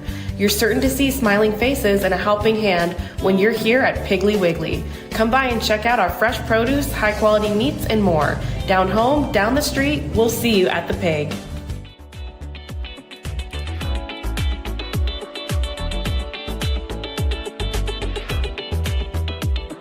The weekend warm-up continues here on Main Street Sports Today, presented by the Tennessee Orthopedic Alliance of Columbia. That's Wade Neely. I'm Maurice Patton. Joining us now from AL.com is Nick Kelly.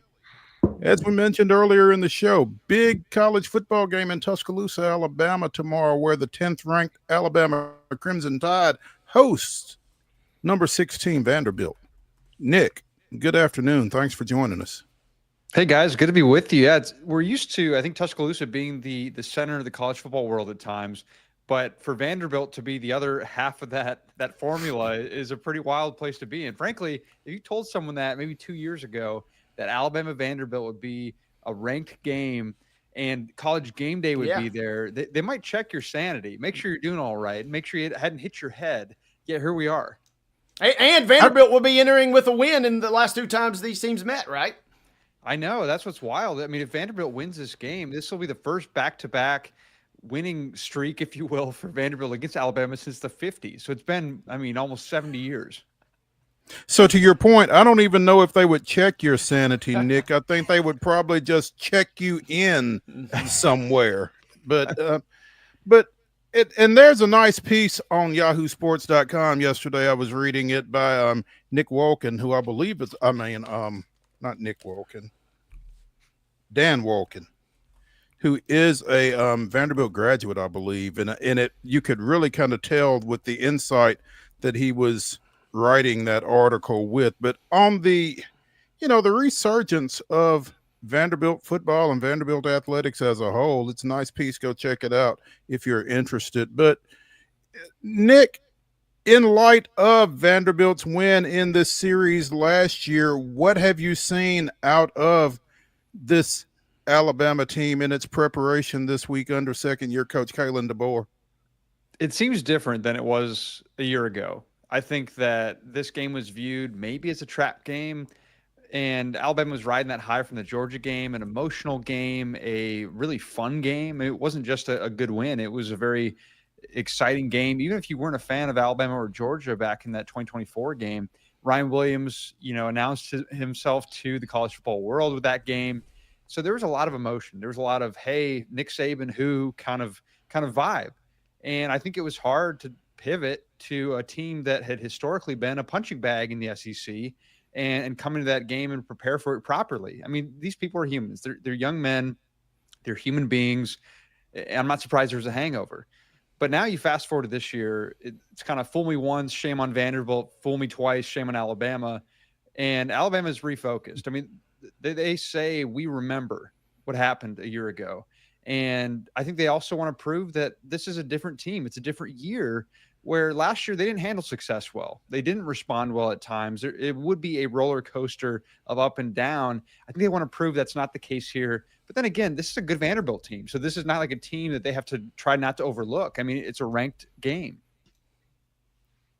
And it feels like, Nick, that not only does Vanderbilt have their attention from last year, but this Alabama team probably refocused itself after its season opening loss to Florida State, which, I don't think is as bad a loss now as it felt like at the time either. But at the same time, again, different Alabama focus for Vanderbilt, different Alabama focus for the rest of this season after that loss to get things started.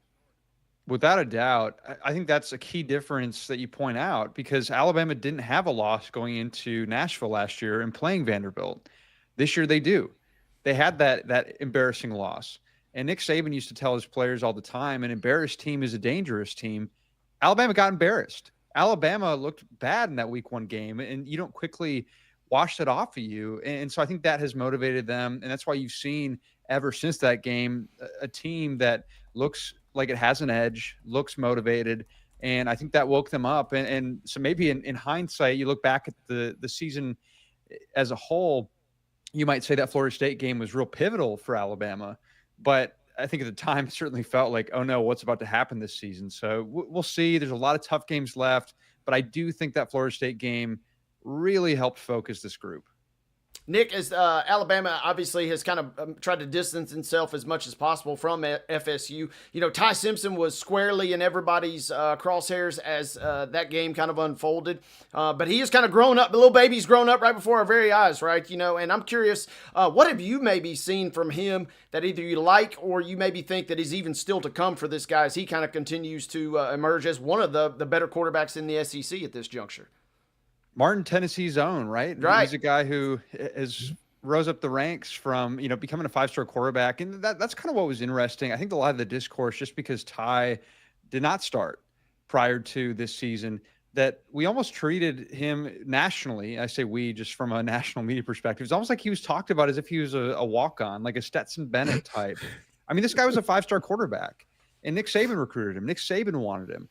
So I think people forget that. So he finally has his opportunity now. And I think that just from a confidence standpoint, you are seeing a poised individual, a guy who not only is looking poised as a quarterback, but also a leader. I mean, I think people have seen the clips of him giving the speeches to Alabama in the locker room and outside the tunnel, and just a guy who clearly is ready for this moment. And he's obviously had to wait a while. Everyone knows that. But I think you're seeing finally all that pay off. And even from the Florida State game to the Georgia game, I asked him going into the Georgia game, hey, how are you different than your first road start? Yeah. He said, I feel more comfortable. I think we saw that. He didn't look tense. He didn't look like he didn't know what to do or didn't quite know when to pull the trigger, didn't quite know when to run. He just looked decisive. Surgical was the word that I kept thinking of watching him play. Mm-hmm. So, yeah, not everything was perfect. I think he had that in the first quarter, that throw that was almost intercepted. So I think he'd like that one back. But overall, I mean, he just looked way more comfortable, way more confident. And I think a lot of people prematurely wrote him off after his first start, which was on the road against a good defense.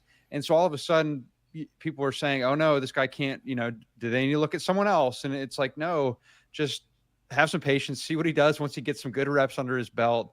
And that's what I think the Wisconsin ULM games did for him to help him move forward and be ready for that moment in Georgia like he was. Other thing I wanted to ask offensively here, Nick, is I know Kalen DeBoer's an offensive-minded guy, and I know he, has worked with some great quarterbacks and put up some eye-popping kind of passing numbers. Where would you say that either he or the program kind of views their rushing attack right now? Because it seems they've got some great backs, obviously, but it just seems like nobody's really kind of stepped up and become a feature back. Am I wrong on that, or where do they kind of evaluate their running game at the moment? Yeah, you're not wrong at all. I think that the running game has been lacking. And no, it's not going to be the source of offensive success, I think, in this system, because they have some studs at receiver. I mean, that's probably the strength of their team. Ryan Williams hasn't even played that well for the games he's been in. I mean, he had that drop, and he's made plays, so don't get me wrong, he hasn't been like non-existent, but he hasn't been at some elite level, and they still have had an elite passing attack because of Jeremy Bernard, Isaiah Horton, Latsier Brooks. So as far as the running game, they don't need it to be their basically the thing that is getting them success. But at the same time, they do need it to be enough to where they can have some balance. Mm-hmm. I think one thing that we need to monitor is Jam Miller, see how he kind of evolves and improves as he comes back, because that Georgia game was his first game back from a collarbone, dislocating a collarbone, I should say.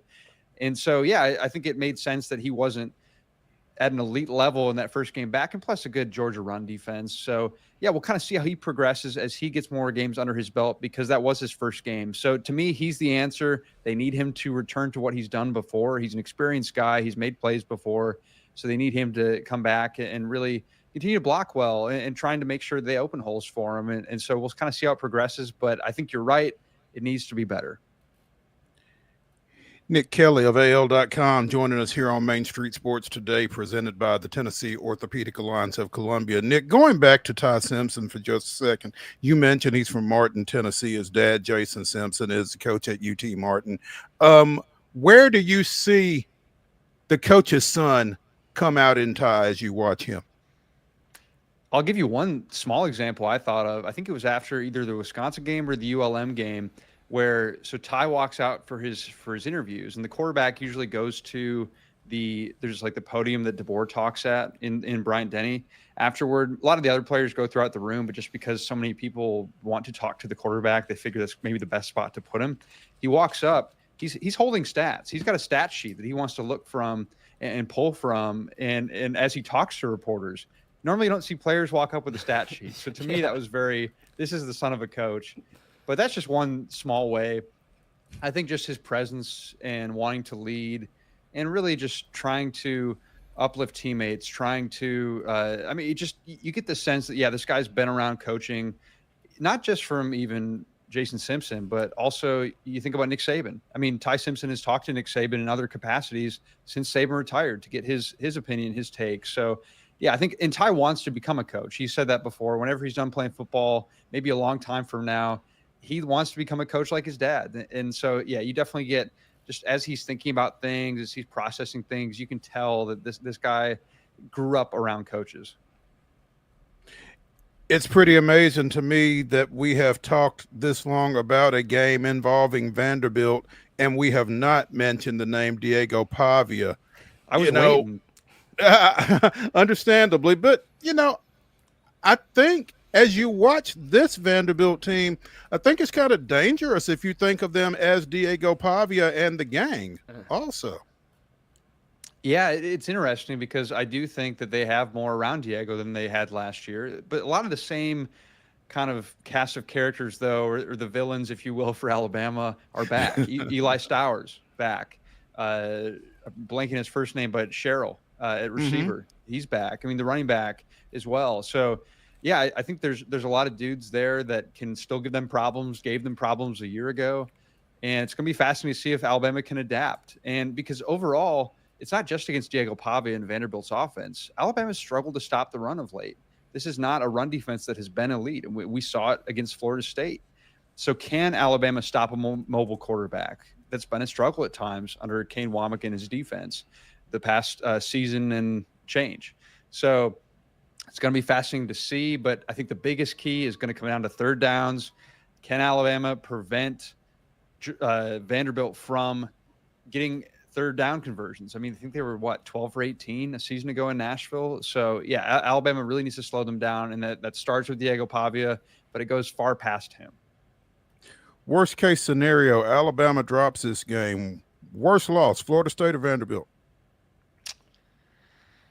I would say it depends on how Alabama loses it, and that's not a cop-out. I would say the worst loss, if it's close, it'd be Florida State.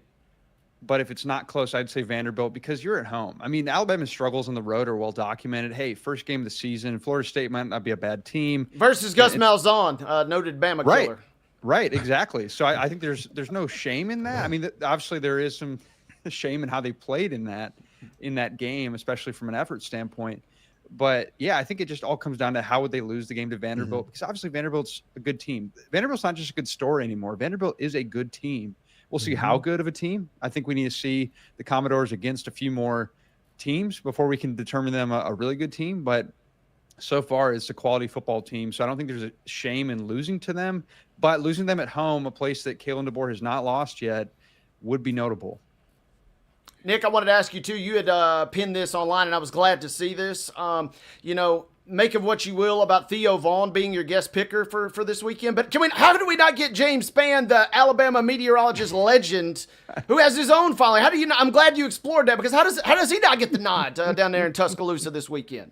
I don't know. I mean, obviously he's a bit of a legend here in Alabama. People know him well, but maybe I think as Reese Davis explained today, Theo Vaughn just has a bigger following and a little bit more.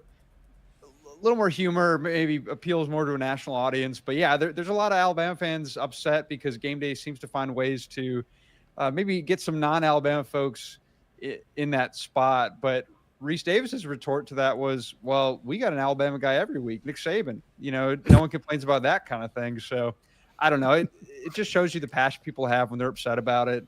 It's one segment on the show, but I do get why some Alabama fans are frustrated by it, because when it's at your campus, you'd like to see someone with connections to your university. Interesting that Reese said we've got an Alabama guy every week. And that's a paraphrase, but that was essentially what he said. Well, considering where Reese went to school. So, interesting. Only top 25 matchup in the SEC this weekend, but and having walked that SEC beat writer walk, I know that you don't necessarily see a whole lot of ball, Nick, other than the game that you're watching. But what else will you be paying attention to Saturday? Yeah, I mean, that's a good question. I mean, Florida, Texas, I should say, is the other one that I'm just curious to see. Can Florida show some signs of life? Can they get back on track a little bit? Can Texas and Arch Manning show that, okay, all the early season hate or just the doubters, can they be proven wrong? So that's probably the game I'm watching the most. But yeah, it's not quite as good of a slate as, say, last week was. But I think that Florida-Texas game is going to have my attention at least. Having seen Alabama and Florida State to open the season, let's delve into the ACC for just a second. Give me your thoughts on Miami, Florida State this weekend. Yeah, I was high on Florida State after seeing them in person week one, but then when we saw what happened against Virginia, I think some of that confidence was a little bit shaken. Miami looks fantastic. I mean, Miami, I think, is a phenomenal football team, and I think they could go a long way this season. And so I think Florida State has a chance to have a good year still. I mean, there's no doubt that they've got a lot of talent there and some things to work with. But Miami might be one of the best teams in college football, and I wouldn't be shocked to see Miami win the whole thing. So probably give me Miami in that matchup just because, I mean, I think they're good on both lines of scrimmage. You've got Carson Beck, who seems to be playing well. And again, this, like you said before, it's a little bit tricky as a beat writer because you can only watch so much of other games. And so I love open weekends because I can actually sit down and watch a little bit more football. But just from what I've gleaned, it seems like Miami's in a really good spot under former Alabama assistant Mario Cristobal. So, yeah, a lot to like there. And Florida State might bounce back, but Miami, I think, is just a phenomenal team. Nick, I wanted to pivot real quick and talk about the other equation from last week. What did you take away from Georgia, who gets mystified yet again by the Alabama jerseys? And then, they've got Kentucky and Auburn before a potentially massive matchup versus Ole Miss. Is Georgia going to be fine in your mind, or was there something beneath the surface level that you didn't particularly like what you saw last week? Yeah, I think Georgia has a good team. I'm not writing them off. I think they can still contend for the SEC. I think there's still a lot to like for what Georgia has. But I will say their defensive front did not scare me as much as some of the other ones have. And part of that is just because it's so hard to stack guys like teams like Alabama and Georgia used to be able to. I mean, Alabama's defensive front hasn't been exactly terrifying either. And I think Georgia didn't quite have any guys from those 21 or 22 teams that was like, wow, how are you going to block them? Alabama still kind of found a way to block them in 21, but yeah, there's no like Jalen Carter. I was talking to a few NFL scouts before that matchup, and they kind of had said like Georgia doesn't have those just elite level players like the Brock Bowers or the Jalen Carter or those types that we've maybe become accustomed to them having under Kirby the last couple of seasons. So yeah, I don't know that Georgia scares me like they did in 21 and 22, but I still think it's a good football team. So I think there's a lot of season left. And I still would be surprised if they're not in playoff contention by the November, December time. We've mentioned them in passing, I suppose. I'm kind of looking around the rest of the SEC. What are your impressions of Ole Miss, who I'm used to, and we're used to seeing them kind of stub their toe already at this point, but they find themselves, at number 4 in the nation. Yeah, Trinidad Chambliss, what a great story there at quarterback. Fresno State guy coming in and really having an impact. And so, I mean, they're playing well. Those powder blue jerseys looking great. And I think there's a lot to like. I mean, you got former Alabama defensive coordinator Pete Golding there. He's coached in some high-level games. So, yeah, I need to see it all season before I fully buy in on the Lane train, so to speak. But I do think that there's a lot to like there. And I'm not surprised to see them have success. I mean, maybe I shouldn't say that. I didn't expect them to be this good. I think that if you look at Lane holistically, you're not surprised to see him succeeding. But I think coming into the year, they weren't maybe at the top of the list of teams I expected. But let's be honest, guys, the SEC top to bottom, whether it be the quarterbacks you expected to be good, the teams you expected to be good, like you almost have to kind of throw all that out the window because it just seems to be so preseason projections just aren't. I mean, it always was kind of a fickle exercise. But it really seems to be the case now with all the transfer portal change and just not knowing what a team's going to be. So to me, it's just really fun if you're just a fan of the game because there is so much upheaval. But Ole Miss, yeah, really impressive so far. And we'll see if Lane can sustain that going forward. Nick, you talk about upheaval, and we've already seen 4 midseason coaching changes, and we're not even really to the halfway point of the schedule. Anybody you got your eye on that's on the hot seat watch coming off of, Sam Pittman being gone from Arkansas last weekend and Gundy and Foster and prior to that? I think the obvious one is Billy Napier. I mean, to me, it just seems, unfortunately, like that's not going to work out there for them. I mean, obviously beating a ranked team in Texas would go a long way toward maybe getting that back on track. But I don't know. It just seems like that might be a little bit too far gone unless they can do some complete 180. So that's probably the next one to watch, at least in the SEC, because in a lot of other spots, things are going relatively well. I mean, I don't see anyone that's an imminent, like, okay, man, that guy's in a tough spot unless I'm forgetting someone. But because Oklahoma seems to be playing well with Brent Venables, he'd be a guy who I think coming into the year was a bit on the hot seat, but they've been doing well. Of course, we'll see kind of what post John Mateer life looks like for the time that he's not able to play because of that hand injury. So we'll see what happens there. But otherwise, yeah, I think Pittman and Napier were on the 2 hottest of seats, and Pittman has Arkansas moved on from him, and Napier, will see what happens there. A little closer to you, not in the SEC, but according to coacheshotseat.com right now, Napier is 1 and UAB's Trent Dilfer is 2. Yeah, it's another one. That's certainly another one to watch, that things have not gone very well for him in Birmingham. And I think there's some thought that maybe they move on after last year because, I mean, what were they last season? I'll be honest, even though they're nearby, I'm not paying super close attention to UAB. But, yeah, I think that he's one that, of course, there's not the same pressure there as there would be at an SEC program, but certainly has not been working out too well. So, yeah, that seems like a marriage that is destined to split at some point. Yeah. Nick Kelly from AL.com joining us here on Main Street Sports Today, presented by the Tennessee Orthopedic Alliance of Columbia. Again, number 10, Alabama, number 16, Vanderbilt, 2:30 tomorrow on ABC. ESPN Game Day will be there with Nick Saban and Theo Vaughn, among others. Do you really need Theo Vaughn if you've got Pat McAfee, though? I mean, look, I will say this for all the Alabama fans who aren't happy about Theo Vaughn being there.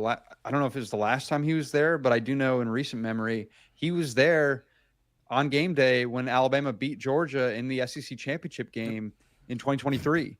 So it worked out pretty well then. That was when they had the Pat McAfee fake out where he got all the Georgia fans going, and then he's, give me Alabama. And so Theo Vaughn was there for that. So if you're the superstitious type, might not be the worst thing to have Theo Vaughn there. I like what you're doing there, Nick. There we go. I like it. Nick, we appreciate you taking some time. Full here, right? Yeah, I got to at absolutely, least have a little bit of that. So for sure. Absolutely. Thanks for taking some time with us, Nick. We appreciate it and look forward to catching up with you again soon. Yeah, thanks for having me, guys. Have a good weekend. Enjoy some football. You too. See ya. Absolutely. You too. Let's take a break, our final break of the day, of the week, as we continue the weekend warm-up edition of Main Street Sports Today. When we come back, Wade and I will give you our 10 weekend winners from the Wonder Slate. Use caution. We'll be back.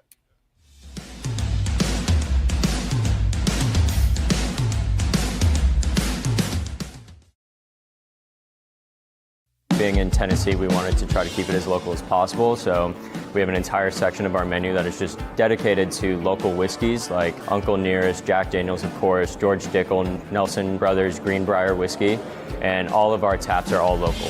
From 2 o'clock until midnight, we've got food every day for you guys. A good handful of appetizers, some entrees, and a couple salads and things like that. My name is Ethan Kanana. Please come down and see us at the Pick Lobby Bar here at the Omni in Nashville. There's a line that links us all. Most of the time, we don't even think about it. But it's everywhere. Illuminating our neighborhoods, empowering our businesses, and helping us to recharge. Whether it comes from our grids, the sun, or a kind heart, we believe in the power of good energy. And as your family and region continue to grow, you can trust that we'll always be there for you. Middle Tennessee Electric, bringing good energy.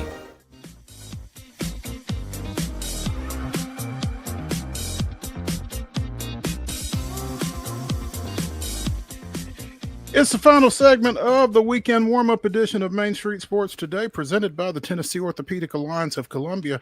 I'm Maurice Patton. That's Wade Neely. It is time for the Wonder Slate, as Wade and I give you our 10 weekend winners. Take that with a grain of salt. And probably should tell you, in all seriousness, if you have a gambling problem or if you know someone that does, the number to call to address that is 1-800-GAMBLER. This is for fun. Don't hurt yourself. Wade, shall we get started? Absolutely. With that setup, let me remind you, folks, that all of our odds this week are brought to you by Circa Sportsbook and our friends at the Mint Gaming Hall. We had a good visit up there on Wednesday. Mo caught some of the Tigers and Guardians game on Wednesday as Cleveland picks up that 6-1 win. Phenomenal setup up there. But, yeah, shout out to our friends at Circa providing our odds for this week's games. With that being said, a little Friday night football, and we delve into the realm of CUSA, a conference only Mo and myself could love, but guess what? We picked the games. Delaware is hosting Western Kentucky tonight, Mo, and the surprising first-year FBS darlings, the Blue Hens, off to a decent little start, 4-1 at this juncture of the season. They're a 2.5 favorite tonight in a 6 p.m. kickoff. Man, you know, it's well documented how much I hate picking Western Kentucky for obvious reasons. And Delaware in their first year in Conference USA, it's tough. So I'm in a little bit of a conundrum here. I'm going to go with the home team here, but I would not be surprised if Western wins this game outright. But give me the Blue Hens. Give me Jeff Pearlman's Blue Hens here. Yeah, I'm with you. Blue Hen's going to win this game. The cockpit is going to be rolling tonight as, tragedy will befell them. Calvin and I talked about this. I think they have the goods to maybe even win the league this year. Bad news for them. They're ineligible to compete for the championship. So it could be one of those classic situations we see in March Madness. But yeah, give me the Blue Hens in this one. Here's a fun one, Mo. When the forecasters got together, you think Clemson and Dabo, top ranked. Do you think North Carolina at Chapel Bill there? You put Clemson and North Carolina at a primetime spot. Both teams have struggled so much, Mo, that the game is going to be at 11 a.m. They had scheduled a Ludacris concert pregame. The concert's going to go off at 9:30 a.m. You ain't trying to get Luda out of bed at 9:30, folks. But that's where we are. So with that being said, Clemson, in this putrid little season for both of these teams, is a 14.5-point favorite, Ludacris and all, at North Carolina. Are we getting Ludacris out of bed for a 9:30 concert, or is he just staying up? That's what I'm wondering. You just got to pump him full of stuff and keep him upright because, yeah, if he goes to sleep after a night out in Chapel Hill, I don't know if he's getting up for a 9:30 a.m. show. Tough scheduling. Ooh, yeah. Well, he can thank Dabo and Belichick for that one. Yeah, I don't like this game at all. Because that's a lot of points on the road. But North Carolina's been so putrid that Clemson can cover it. I'm going to go with Clemson, but I'm really uncomfortable with it. Yep, I think Clemson's low is still a lot higher than North Carolina's low, and both teams are seemingly pretty low right now. It's going to be an ugly game. Good news is we got a number of other. I doubt that I'll be watching it other than to just check on the carnage. But yeah, give me Clemson. Yeah, I'm taking the Tigers as well. This might be the last time we have a chance to have either one of these teams featured on the Wonder Slate this year. Speaking of ugly games, 2:30 tomorrow on ESPN, Texas and Florida. It could get ugly or it could be ugly. I'll let you pick your poison, folks. But Mo, Texas is favored by 4.5 down in the Swamp. Yeah, I think even with whatever you're going to get out of Arch, I think Texas covers 4.5 at Gainesville. Give me the Longhorns here. I am taking Texas, but man, oh man, this is going to be a putrid football game in terms of offense. It will be a rock fight. Florida probably ends up making some mistake, and the Swamp comes unglued. Texas escapes with a win, maybe to the tune of a 6-point win. Something like a 16-10. I'm almost feeling not even 17-10. Give me 16-10. Texas escapes, and the pressure ratchets up even more on Sir Billy Napier down there in the Swamp. But 2:30 in that showdown. Elsewhere at 2:30 on ESPN2, Virginia, the new darlings, into the top 25 after knocking off FSU. They are immediately at Louisville, and Louisville's favored in this showdown by 6.5. Unranked Louisville, and a favorite. I'm not sold on Virginia at this point. Go ahead and give me the Cardinals to cover 6.5. Mo and I are batting 1,000 together, folks, because I don't trust Virginia just yet. Yeah, it's nice, but it reeks of a letdown. And if you told me that Louisville was ranked 24th and Virginia was unranked, I would believe that coming into this game as well. That number can be a little deceiving. Yeah, I think Virginia may be primed for a letdown this week. Give me the Cards. Biggest game, we just talked about it with Nick there. 2:30 ABC, number 16 Vanderbilt, number 10 Alabama. The Tide are favored by 11.5 in this one. Yeah, I don't like that number. I don't know that Vanderbilt wins. I wouldn't be surprised if they do win, but I don't like Alabama by double digits in this one. Give me the Commodores. Here's where we go fork in the road. This number's too low for me. If it was 14.5 or above, I'd take this number, Mo. They were hanging 28.5 in the summer, but that's why sometimes it doesn't pay. It does pay if you're a Vanderbilt fan to shop early, I guess. Alabama, I think, wins this game by 4. If you told me they won by 14 points, which gets us over that number, I'd believe that. I do think Vanderbilt is competitive. I do think Pavia will have a pretty impressive day. But I like what I've seen from Alabama, and especially the stock kind of going up for Simpson and those wide receivers. So I'll take the Tide in that 2:30 showdown. 6 o'clock game now. Number 11, Texas Tech. They're favored by 11.5 down at Big 12. Kind of upstart darling here, Houston. Again, 6 p.m. on ESPN. Man, that's a lot of points for a home team to be giving up, feels like. But I'm going to roll with the Red Raiders here. I'm going to go with the fighting Mahomes is here. Give me Texas Tech.